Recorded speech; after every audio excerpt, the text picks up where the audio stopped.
This is something that we've started doing in 2004. It's real dear to our hearts and kind of takes us back to our beginnings at Mix Magazine when some of this stuff was invented that we've inducted over the years. Part of it was to increase the awareness of the rich heritage and legacy of professional audio. When you delve into pro audio history, often you'll find companies that are long since out of business, or the people have moved, nobody knows anything, or the company has moved, and at some point somebody said, why don't we just dump out those old file cabinets that are in the corner, you know, with all the history of the company being thrown away. And we're always about this far away from all of this information really disappearing forever. So far, to this date, we have had 85 inductees. We have 10 more today, and we expect to continue this on and improve people's awareness of the rich heritage that we do have. Our first inductee for this evening is a man by the name of George Ashley Campbell, who is an AT&T engineer who was born in 1870, 140 years ago. And among his many innovations was actually the first audio equalizer in 1915. And the interesting thing about inventing the first audio equalizer, which was actually done as a way to, as a bandpass filter, to improve the quality of telephone communications. And by cutting down the amount of bandwidth that's going through a telephone line, you can increase the signal to noise ratio. And it was a major improvement in telephone communications.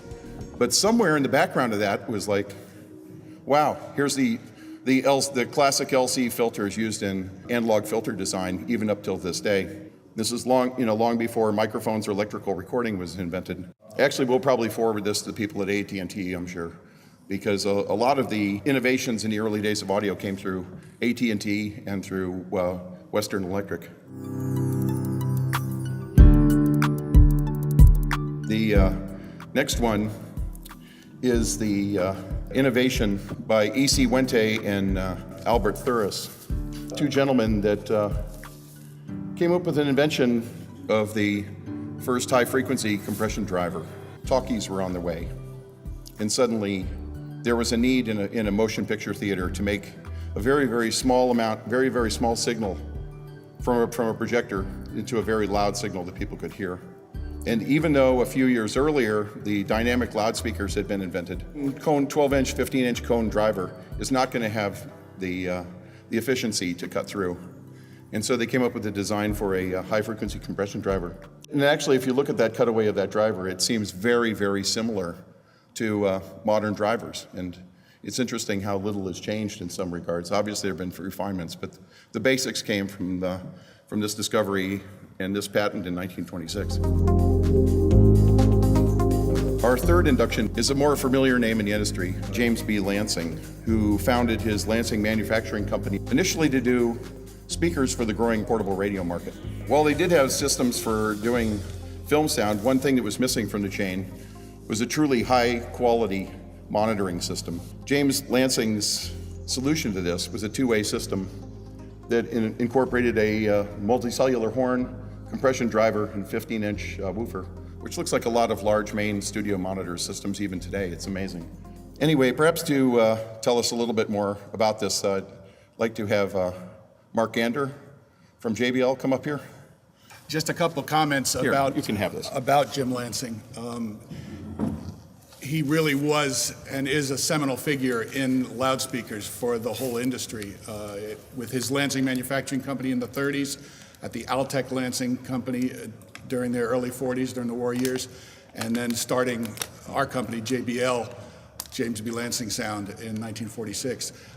George mentioned one of the products, the Shearer horn, which was the first cinema loudspeaker standard in 1935, and Lansing designed and built the woofers and the compression drivers for that system.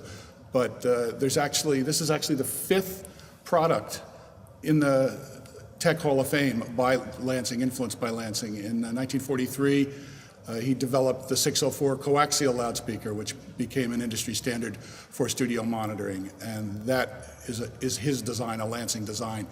In 1947, the Altec company made the Voice of the Theater with Lansing components.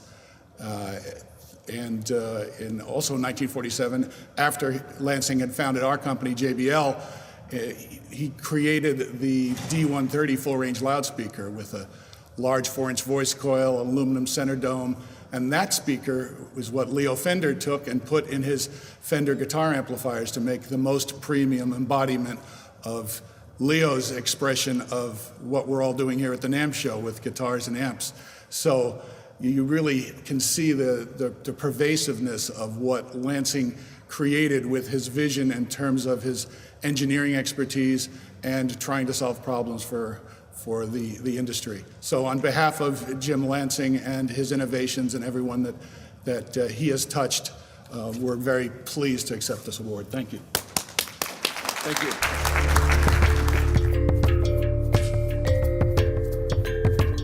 We'll continue on here with the induction of a gentleman by the name of Alec Harley Reeves.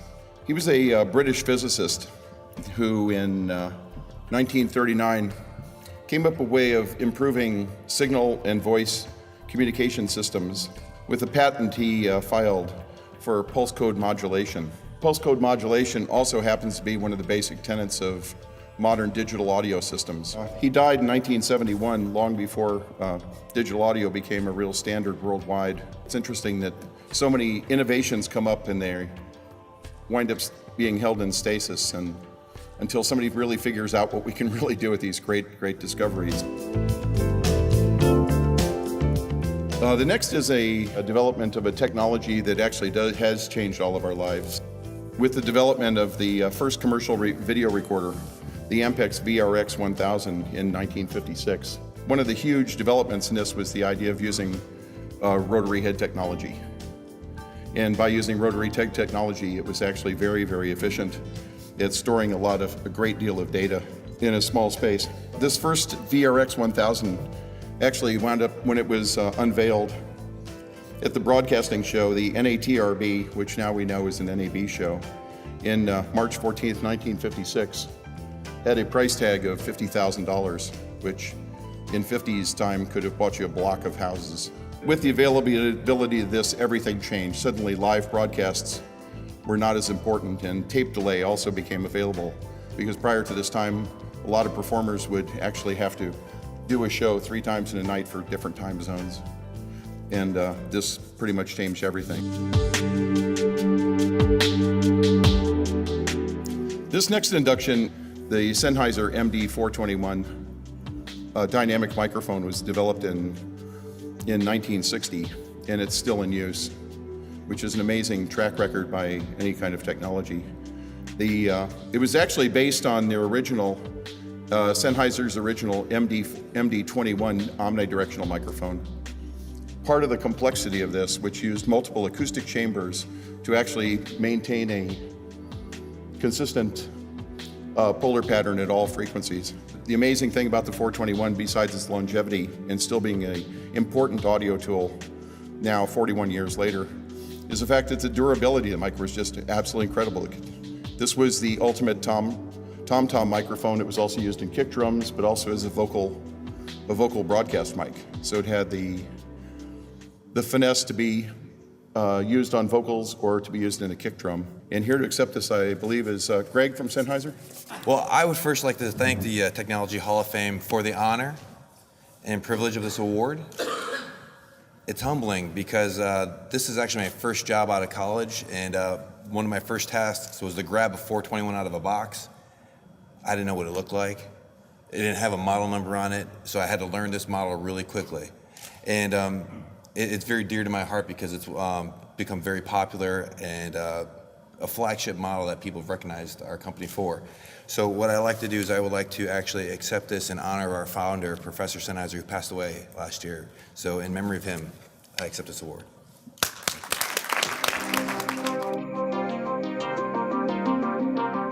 Our next induction, Prophet 5, which was the first polyphonic programmable synthesizer, debuted at the NAMM show right here in 1975. Exactly 35 years ago this month. New integrated circuit chips from Solid State Music,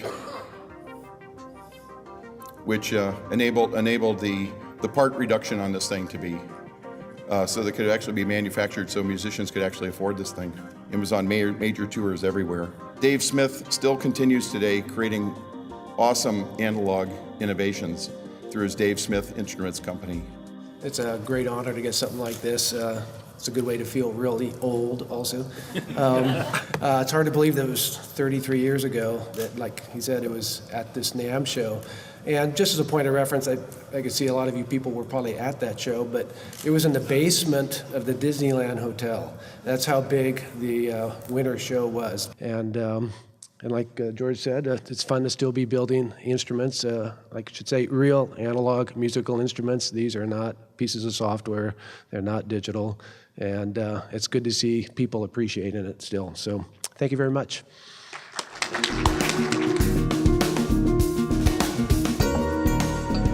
For our next induction, Marty Garcia for his ear monitors. As an innovator who created the first custom in-ear monitoring systems. And actually today the use of earphone monitoring is standard throughout the industry, offering the advantages of reduced freight, cleaner stages, lower on-stage volumes, and better monitor mixes for performers. And a major key to this revolution is Marty Garcia of Future Sonics. You want to come up here? I just want to thank the Tech Foundation and the voting members, and Hillel, David, Karen, and George. Thank you very much. AES is a big deal, and so is Joe Lamont and NAMM Foundation and the staff for building these careers in our industry and helping build these careers, and the music education for all ages. And very concerned about the future of our kids with all the all this new technology. It's just amazing, and we're all going to be it's all ears, tablets, everything's just going to be all ears. To have an earpiece in your ear, it's really important to just have that energy.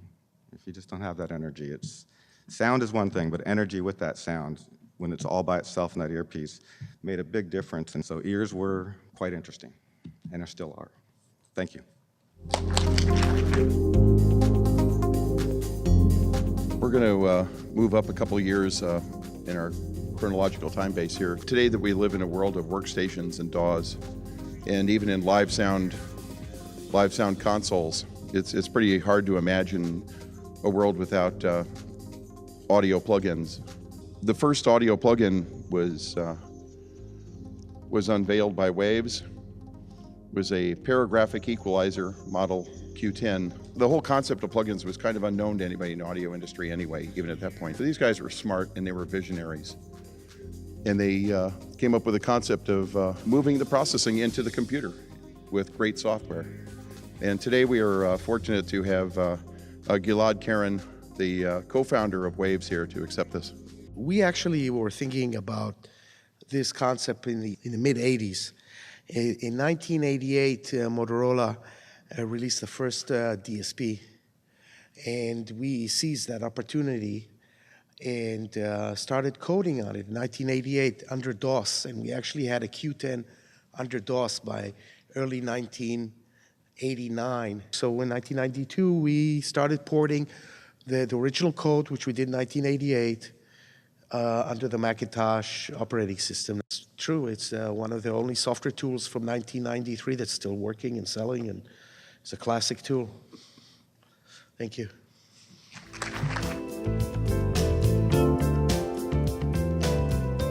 Antares Autotune, the idea of real-time vocal intonation correction, because it certainly will not turn an awful singer to a great singer.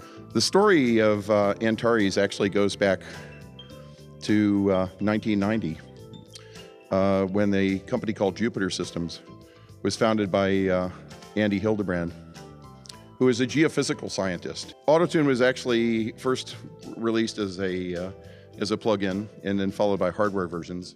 Dr. Harold Hildebrand.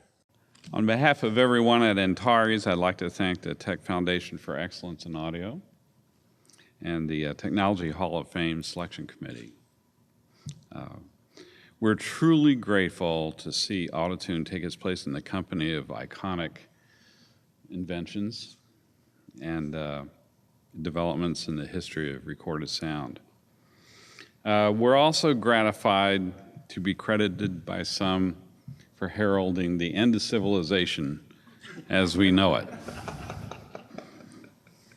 But it's been a wonderful trip, and it's been great to be part of a controversy that I think has been a source of growth for the industry in some respects. And it's also let a lot of people who couldn't sing really well sing a little bit better. And it's been a lot of fun. I only have one final word: guitars. Thank you. Congratulations to everyone who's here. And just keep making great products. And thank you very much for making the world a better place.